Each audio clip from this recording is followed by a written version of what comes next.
Vous êtes médecin? Non, mais vous êtes... Mais vous n'étiez pas là quand... Parce que c'est pour ça que ça me fait rire, parce que voilà, excusez-moi, mais... Non, mais vous, soit... vous pouvez simplement aller mieux parce que vous allez moins bien. Mais je suis surtout très content parce que donc voilà, aujourd'hui, les joueurs ont fait ce qu'il faut, on a été capable de gagner un match. Mais après, voilà, je suis concentré sur mon travail, je sais que ce n'est qu'une victoire, et j'espère que c'est une victoire qui va en appeler d'autres. Voilà, c'est tout. On a le sentiment que ça a débloqué des choses quand même, même dans le match. On les a sentis avec ces 2 buts d'affilée un peu plus libérés, je pense. Non, mais il faut croire que le but marqué par Brest nous a réveillés, nous a révoltés même. C'est plutôt ça. Parce qu'on fait une très bonne entame de match. Les premières minutes, il y a Ludo qui frappe sur la barre, tout ça et tout, on pousse. Vous ne marquez pas, c'est la première incursion donc, de l'équipe de Brest chez nous, ça fait but, et en plus un but qui est largement évitable, quoi. Et donc je leur ai dit, on s'est fait très peur, mais ce qui est bien, c'est qu'on a super bien réagi. Voilà. Et je pense que ce but-là nous a mis en colère, et puis on a vu des garçons se lâcher. Puis après, le premier but, il est important, mais c'est surtout le deuxième qui nous fait énormément de bien. Quand vous êtes capable en 2 minutes de marquer 2 buts, c'est que la réaction elle est là et puis ils ont fait ce qu'il faut. Après, voilà, on a rendu le match beaucoup plus facile, quoi. Mais je tiens surtout à féliciter les joueurs. Ils ont fait un gros match mental. C'était là-dessus que ça devait jouer. Puis bien sûr les supporters parce qu'ils sont là, ils poussent. Ils nous ont aidés donc dans la période où on a été le plus en difficulté. On a l'impression que tout ça c'est mental en fait. Il y a eu beaucoup de mental là-dedans. Mais bon, je me tiens à le dire, mais bon, vous écoutez pas. Alors c'est vrai que le problème c'est que il y a la Coupe d'Europe, il faut le dire. C'est pour nous aujourd'hui donc une difficulté parce que l'effectif est assez restreint et surtout donc on enchaîne les matchs. Pour la plupart des joueurs, c'est la première fois qu'ils vivent ça. Alors c'est pas une excuse, hein, mais c'est ça. Et surtout, vous enchaînez des défaites. Et les défaites plombent encore plus les têtes. Donc c'est bien donc, de gagner, c'est très important parce que ça va redonner des sourires, des joueurs qui vont être un peu plus relâchés, mais moi je fais gaffe parce que donc c'est qu'une étape, quoi. On ne peut pas savourer pleinement parce que on est toujours donc mal classé, et il faut travailler fort pour enchaîner une série. Qu'est-ce que vous vous êtes dit après 10 minutes de jeu, quand il y a eu une barre, un penalty manqué, on se dit c'est pas possible, on va jamais réussir à en marquer un. Qu'est-ce qu'on se dit à ce moment-là, on continue à y croire? Ah du tout. Mais moi je suis préparé à ça, j'ai toujours prévenu les joueurs à savoir que quand vous n'êtes pas bien, on peut être amené à être mené au score. Il faut se préparer à ça. Le principal c'est d'être fort mentalement sur la durée. Quels que soient donc les événements qui se passent dans un match, vous pouvez vous retrouver à 10, vous pouvez être mené au score comme ça a été aujourd'hui. Mais voilà, gardez confiance en vous, restez costaud mentalement et puis continuez à jouer. Et donc voilà, il a fallu ce scénario, mais on était préparé à ça. On aurait pu être mené même 2-0. Il fallait être contre les vents contraires, il fallait être très costaud, rester debout, se relever, avancer. C'est pour ça que je suis très heureux pour eux et très fier donc, de ce qu'ils ont montré aujourd'hui parce que nous, on est préparé à ça. C'est le discours qu'on tient. Voilà, donc on travaille pour que mentalement ils soient costauds, mais il faut le vivre pour comprendre. Et aujourd'hui, ils ont franchi un cap, un premier palier. Mais c'est quel début, c'est ce que j'espère. C'est le début. Mohamed, qui fait on va dire, pas très bon début de match pendant longtemps, vous décidez de ne pas le sortir et de le laisser sur le terrain.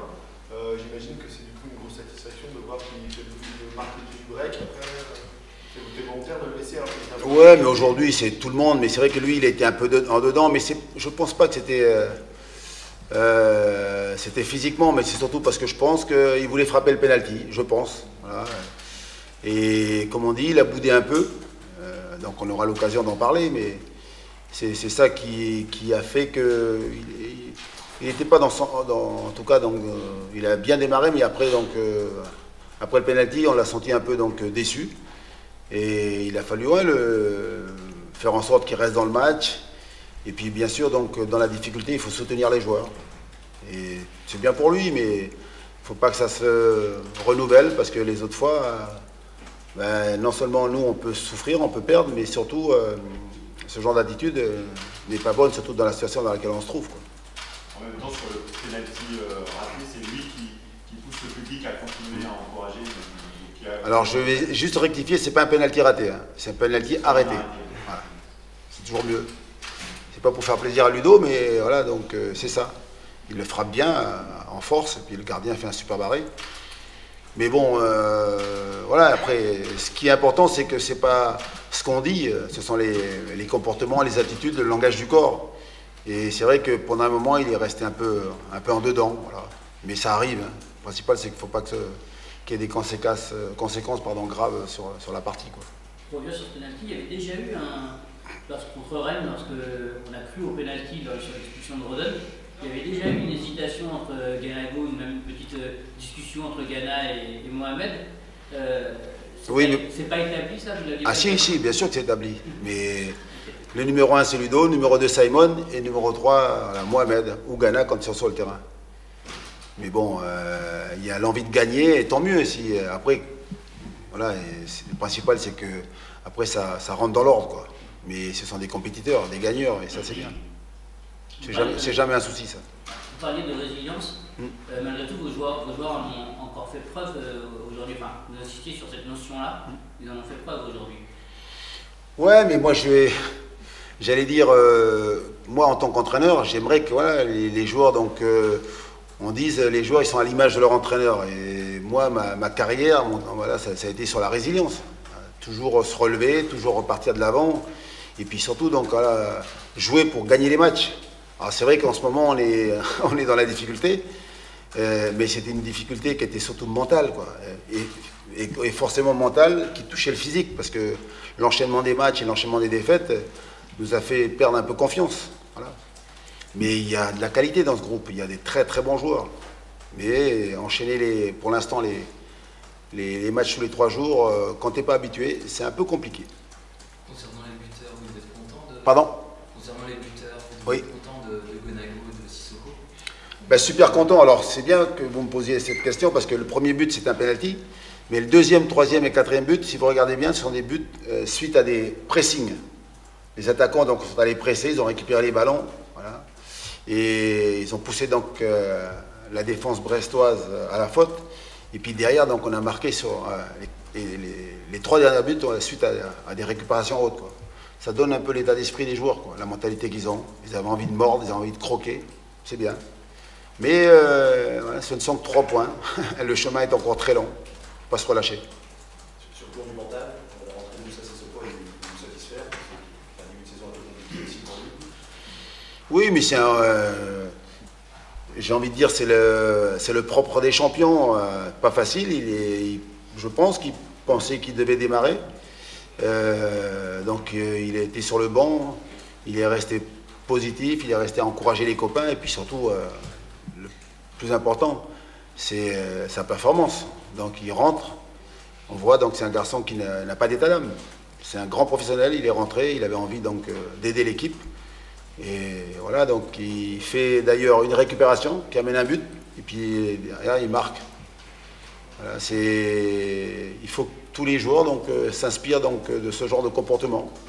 Grand champion, des matchs de Ligue des Champions, on n'en parle pas, on ne les compte plus les matchs, plus les matchs en équipe de France et tout. Voilà, c'est un exemple pour tout le monde. Voilà, merci monsieur. Un dernier commentaire. Oui. Aucune des 4 équipes qui s'est séparée de son entraîneur n'a gagné. J'ai pas entendu. Aucune des 4 équipes qui s'est séparée de son entraîneur n'a gagné ce week-end. Finalement, très mal à la continuité. D'ailleurs, je ne le savais pas, mais en plus, ça c'est depuis le début, vous n'avez pas compris comment je fonctionne, moi. Moi, je veux dire, les décisions que doivent prendre les dirigeants, c'est leur problème.